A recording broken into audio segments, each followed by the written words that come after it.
Hey guys, நம்ம இன்றைக்கி இந்த வீடியோவில் எதை பற்றி பார்க்க போகிறோம் அப்படின்னா, சிஎம்ஏ சப்ளிமெண்ட்ரி பற்றி ஒரு சில ஸ்டூடெண்ட்ஸ் டவுட்ஸ் கேட்டுட்டு இருந்தீங்க. அதை பற்றி தான் நம்ம இன்றைக்கி இந்த வீடியோவில் பார்க்க போகிறோம். இது ஆல்ரெடி நான் முன்னாடி சொல்லியிருப்பேன். உங்களுக்கு இது ரிலேட்டடாக தெரியும்னா வீடியோ ஸ்கிப் பண்ணிக்கோங்க.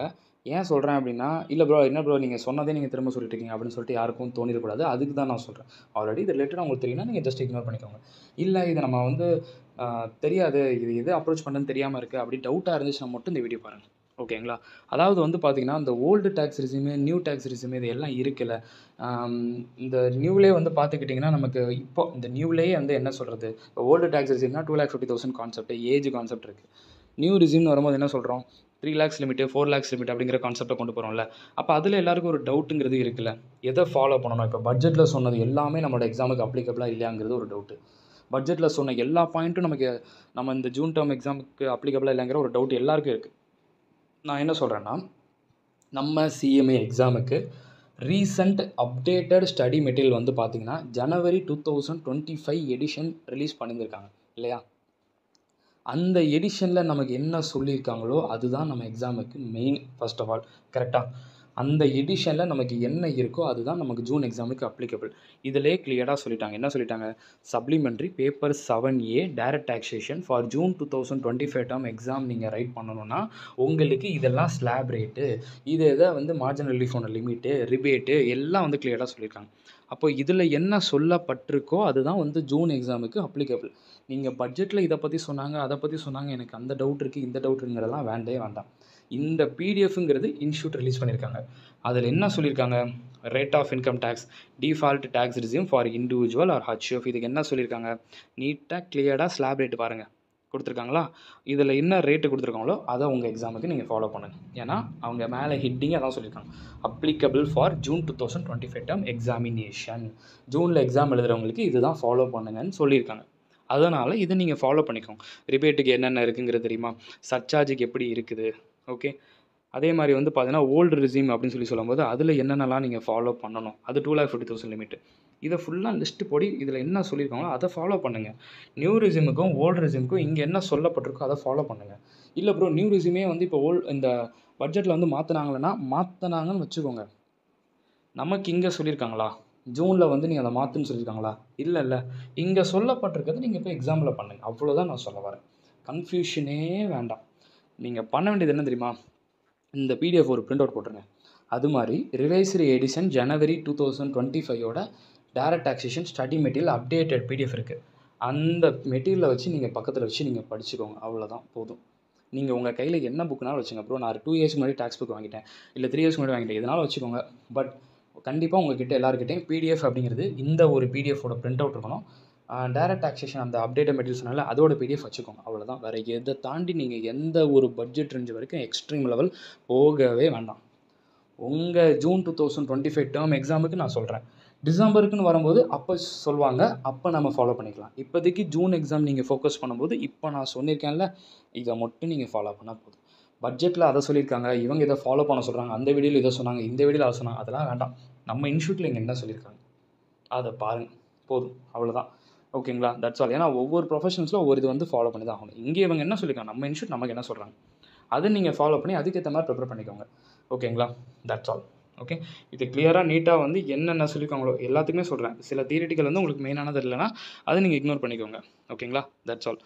அதே மாதிரி பார்த்தீங்கன்னா இன்னொன்று, கொஷின் பேப்பரில் உங்களுக்கு ஓல்டு டேக்ஸ் ரெஸ்யூம் சொல்லுவாங்க, சம்டைம்ஸ் நியூ டேக்ஸ் ரெஸ்யூம் சொல்லுவாங்க. நியூ டேக்ஸ் ரெஸ்யூம் சொன்னாங்கன்னா இந்த இருக்குது, இந்த ஸ்லாப் ரேட்டு, இதில் இருக்கக்கூடிய ரிபேட்டு, இந்த கான்செப்டை ஃபாலோ பண்ணுங்கள். ஓல்டு டேக்ஸ் ரெஸ்யூம்னா இந்த இருக்குது, ஏஜ் கான்செப்ட், அந்த 2,50,000, 3 lakh, 5 lakh சொன்னால இது. இப்போ டிடக்ஷன்ஸ் எக்ஸம்ஷன்ஸ் இதெல்லாம் எங்கே அதிகமாக கிடச்சிது, நமக்கு ஓல்டு ரெஸ்யூமில் நிறையா கிடச்சிருக்கும். அதே தான் உங்களுக்கு நியூ ரெஸ்யூமில் கிடச்சிச்சா, கண்டிப்பாக கிடையாது. அங்கே நிறைய இடத்துல என்ன பண்ணாங்க, ஈஸியாக நிறைய இதில் கட் பண்ணாங்க, ஃபில்டர் பண்ணாங்க. கரெக்டாக அதெல்லாம் என்ன ஆயிடுச்சு, கட் ஆயிடுச்சு. That's all. ஸோ அதனால் நல்லா ஞாபகம் வச்சுக்கோங்க. ஓல்டு ரெஸ்யூமுக்கு ஏன்னா உங்கள் புக்கை நல்லா பாருங்கள். உங்கள் புக்கில் ஒவ்வொரு சம்மையும் பாருங்கள். சில சம்மில் என்ன சொல்லியிருப்பாங்க, ஃபாலோ ஓல்டு ரெஸ்யூம் சொல்லியிருப்பாங்க, சில சம்மில் நியூ ரெஸ்யூம் சொல்லியிருப்பாங்க. நீங்கள் எப்படி சொல்கிறது, இந்த சப்ளிமெண்ட்ரியும் பார்க்காம நியூ அடிஷ்னல் அப்டேட்டட் மெட்டீரியலும் பார்க்காம சும்மா நான் 2 இயர்ஸ்க்கு முன்னாடி புக் வாங்கியிருந்தேன் ப்ரோ, அந்த புக்கை போய் நான் படிச்சுட்டு போகிறேன் அப்படின்னா தயவு செஞ்சு அந்த தப்பை பண்ணாதீங்க.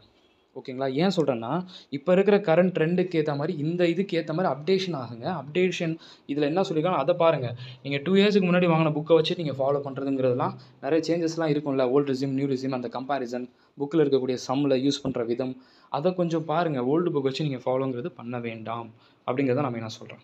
ஓகே, இப்போ இதில் பார்த்துக்கிட்டிங்கன்னு வச்சுக்கோங்களேன், நமக்கு அந்த சேலரி கான்செப்டாக இருக்கட்டும், இதில் வந்து உங்களுக்கு இருக்கக்கூடிய சேஞ்சஸ் எல்லாமே மெயினாக வந்து அங்கே வந்து கிளியராக வந்து கொடுத்துருப்பாங்க. ஓகேங்களா? இப்போ ஃபார் எக்ஸாம்பிள் வந்து நம்ம சேலரியில் என்ன சொல்கிறோம், அந்த ஸ்டாண்டர்ட் டிடக்ஷன்ஸ் கான்செப்ட் இருக்குல்ல, நியூ டேக்ஸ் ரெஜிம், அந்த ஸ்டாண்டர்ட் டிடக்ஷனை பற்றியுமே என்ன பண்ணியிருப்பாங்க, நமக்கு ரிலீஸ் பண்ணியிருப்பாங்க. அதையும் நமக்கு சொல்லியிருக்காங்க இல்லையா? ஸோ அந்த மாதிரி நமக்கு என்னென்னலாம் சொல்லியிருக்காங்களோ அதை வந்து நீங்கள் என்ன பண்ணிக்கோங்க, ஃபாலோ பண்ணிக்கோங்க. இந்த இப்போ பாருங்கள், இதில் கொடுத்துருக்காங்க பார்த்தீங்களா, சேலரி ஸ்டாண்டர்ட் டிடக்ஷன்ஸ்க்கு வந்து இந்த 75,000 கான்செப்ட் அதெல்லாம் கொஞ்சம் பாருங்கள். 2 இயர்ஸுக்கு முன்னாடி இருக்கக்கூடிய புக்கு, 2.5 இயர்ஸ்க்கு முன்னாடி வச்சிருக்க புக்கை வச்சுட்டு நம்ம இந்த அப்டேட்டை தெரிஞ்சுக்காமல் நம்ம ஃபாலோ பண்ணிக்கக்கூடாது. ஏன் சொல்கிறேன்னா, சில சம்மில் சென்டென்ஸாகவே கொடுத்துருப்பாங்க. இவங்க ஆப்ட் ஃபார் ஓல்டு ரெஸ்யூம், அப்போ எப்படி ட்ரீட் பண்ணுவீங்க, நியூ ரெஸ்யூம்க்கு ஆப்ட் பண்ணியிருப்பாங்க அப்படிங்கிறத சொல்லியிருப்பாங்க. அதை ஃபாலோ பண்ணணும். இதே நீங்கள் 2 இயர்ஸ்க்கு முன்னாடி வாங்கின புக்கில் அதெல்லாம் இருக்குமா? சில இதில் இருக்காது. கரெக்டாக? அதுக்கு தான் நான் சொல்கிறேன், டேக்ஸ் புக்கு வாங்குறதா வாங்குங்க, இல்லைனா சைடில் வந்து அட்லீஸ்ட் பிடிஎஃப் மட்டுமாச்சு வச்சுக்கோங்க. ஏன் சொல்ல வரேன்னா, ஓல்டு ரெஸ்யூம் வச்சு ஃபாலோ பண்ணுங்கன்னு சொன்னால் ஒரு ட்ரீட்மெண்ட் இருக்குது, அதுக்கு டேக்ஸ் லேபு இங்கே இருக்குது. ஓகேங்களா? நியூ ரெஸ்யூம் அப்படின்னா மேலே இருக்குது. ஸோ இந்த கம்பேரிசன் வந்து ஃபர்ஸ்ட் ஆஃப் ஆல் உங்களுக்கு தெரியணும். ஓகே, இப்போ நீங்கள் ஹச்ஆர்ஏ எடுத்துக்கோங்க, எவ்வளவோ எக்ஸம்ஷன்ஸ் இருக்குது சேலரியில். இதெல்லாம் ஓல்டு ரெஸ்யூம்ஸ்க்கு நடக்கும். நியூ ரெஸ்யூம் வரும்போது உங்களுக்கு எவ்வளோ எக்ஸம்ஷன் நீங்கள் பண்ணுறீங்க, எவ்வளோ ஃபுல்லி எக்ஸம்டட் கான்செப்ட் இருக்குது, எவ்வளோ பார்ட்லி எக்ஸம்டட் கான்செப்ட், எவ்வளோ ஆக்சுவல் ஸ்பெண்ட் அமௌண்ட்லாம் இருக்குது இல்லையா? நிறைய கட் ஆகுதுல. ஸோ இதெல்லாம் நம்ம தெரிஞ்சுட்டு தானே போகணும். அப்போ இதை தெரிஞ்சுக்கணுன்னா நம்ம கரண்ட்டாக இப்போ என்ன இருக்கோ அதுதான் நம்ம ஃபாலோ பண்ணி ஆகணும் இல்லையா? ஸோ அதனால் நான் காமனாக சொல்ல வரது என்னென்னா, உங்களுக்கு புக்கு தேவைப்பட்டால் புக்கு ஃபஸ்ட்டு ஆர்டர் போட்டுருங்க. டேரக்ட் டாக்ஸேஷன் அண்ட் இன்டைரக்ட் ரெண்டு சேர்ந்து மொத்தமாக 700 rupees ஆகும். போஸ்டல் சார்ஜ் எல்லாம் சேர்த்து ஆர்டர் போட்டுருங்க, வாங்கிடுங்க. இல்லை ப்ரோ எனக்கு அதெல்லாம் வேண்டாம்னு நினச்சிங்கன்னா இந்த பிடிஎஃப் ஒரு பிரிண்ட் அவுட் போட்டுக்கோங்க. நம்ம ஜனவரி 2025 ஸ்டடி மெட்டீரியல் இருக்குல்ல, புக்கு அப்டேட் புக்கு, அந்த புக்கை பக்கத்தில் வச்சு பிடிஎஃப் மட்டும் வச்சுக்கோங்க. அதை பார்த்து ஃபாலோ பண்ணுங்கள். அவ்வளோதான். That's all. வேறு எந்த இதுவும் வேண்டாம். நீங்கள் பட்ஜெட்டில் சொன்னது, பட்ஜெட்டில் வந்து ரியாலிட்டியில் நடந்தது, அதெல்லாம் பற்றி திங்கே பண்ண வேண்டாம். இங்கே எக்ஸாமில் நம்ம கிளியராக இதுதான் சொல்லிட்டாங்க, அதை மட்டும் ஃபாலோ பண்ணுங்கள். உங்கள் எக்ஸாமில் வந்து ஓல்டு ரெஸ்யூம் வச்சு கேட்கலாம், நியூ ரெஸ்யூம் வச்சு கேட்கலாம். ஓல்டு நியூங்கிறது இது நியூவு, இது ஓல்டு, இது முதல் தெரிஞ்சுக்கணும். ஏன்னா எது ஓல்டு எது நியூன்னு தெரிஞ்சுக்கணும்ல. அதுவே நம்ம தெரிஞ்சுக்காமல் பண்ணோம்னா ரொம்ப தப்பு. எது ஓல்டு எது நியூன்னு தெரிஞ்சுக்கணும். ஓல்டை பொறுத்தவரை ஏஜ் கான்செப்ட் வரும், நியூ டேக்ஸ் ரெஸ்யூம் பொறுத்தவரை irrespective of his ஏஜ். அதை நல்லா புரிஞ்சுக்கும். சரிங்களா? அப்போ எதுக்கெல்லாம் எக்ஸம்ஷன்ஸ் கிடைக்குது, எதுக்கெல்லாம் எக்ஸம்ஷன்ஸ் இல்லைங்கிறது நீங்கள் புரிஞ்சு பார்த்துக்கணும். சேலரியில் சம்ஸ் பார்க்குறோம், ஹச்ஆர்ஏலாம் பார்க்குறோம். சம்ஸில் ஓல்டு ரெஸ்யூம் எது, நியூ ரெஸ்யூம்க்கு எது அப்ளிகபிள்னு பார்த்தா தான் நம்மளால் ஈஸியாக ப்ரிப்பேர் பண்ண முடியும். அதை நம்ம தெரிஞ்சுக்காம சும்மா ஏனோ தானு பார்த்துருந்தோம்னா எப்படி இருக்கும், ஸ்கோரிங் கரெக்டான லெவலில் இருக்காது இல்லையா? That's all. ஸோ அதனால் இந்த வீடியோ உங்களுக்கு ரொம்ப யூஸ்ஃபுல்லாக இருந்திருக்கும்னு நினைக்கிறேன். நிறைய பேருக்கு இருக்கக்கூடிய டவுட்ஸு ஓகே இப்போ கிளியராக இருக்கும்னு நினைக்கிறேன். ஐ திங்க் ஓகேங்களா? So wish you all the very best. சொன்ன மாதிரி மட்டும் நல்லா ப்ரிப்பேர் பண்ணுங்கள். கண்டிப்பாக உங்களுக்கு வந்து கிளியர் பண்ணிக்க முடியும். டேக்ஸுக்கும் அதே தான், ஜிஎஸ்டிக்கும் அதே தான். பட்ஜெட்டை ஃபோக்கஸ் பண்ணாதீங்க. இங்கே கொடுத்த சப்ளிமெண்ட்ரி, இங்கே கொடுத்த அப்டேட்டட் பிடிஎஃப் மட்டும் ஃபாலோ பண்ணுங்கள். Okay, wish you all the very best. பார்க்கலாம்.